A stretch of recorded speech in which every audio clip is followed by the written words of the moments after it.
love to introduce the Labyrinth to people without telling them a lot about its history, to let them have their own experience first. The act of walking a labyrinth brings you into a creative space. It allows you, the walking allows you to slow down, to begin to interact with your feelings, or to begin to allow the space for your creative imagination to emerge. Labyrinth designs are very diverse, and they're found around the world in different cultures, in different places, throughout time. But a labyrinth, as we're talking about them today, is usually a single path that takes you to a goal or a center place, and the same path takes you back out again. Labyrinths may look very complex to make. Some of them are. Some of them are very simple. When you get to an installation like the Snoopy Labyrinth here at the Charles Schulz Museum, we worked with a landscape architect, a landscaper, as well as combining our efforts with the actual architect of the museum itself.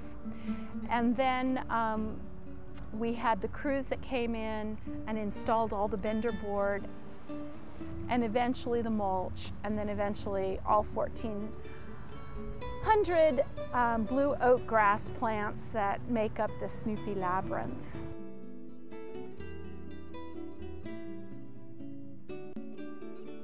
We're really lucky here in Sonoma County to have a number of labyrinths that are open to the public, such as the Snoopy Labyrinth here at the museum.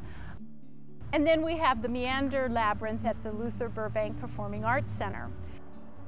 It's a mirrored design by Alex Champion, who has been making amazing labyrinths, what he calls earth mounds, since the late 80s, and has created quite a few of the labyrinths in this area.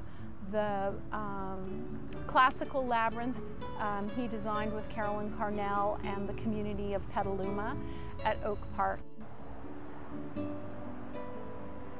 In the making of a labyrinth, when you bring a group of people together, that in itself is a very community-making endeavor, such as making the Meander Wand at the Luther Burbank Center, or the Teen Center with the Santa Rosa, or the Petaluma Classical Labyrinth.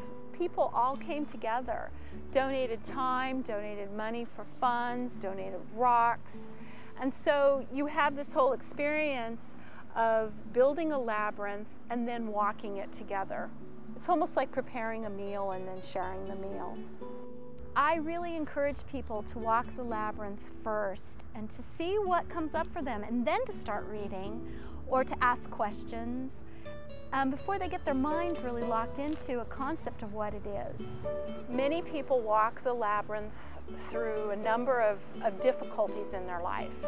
So the labyrinth becomes a place where I can go to connect with myself, connect with nature, to begin to allow the healing process, to begin to sort through what might be the best choice for me to make.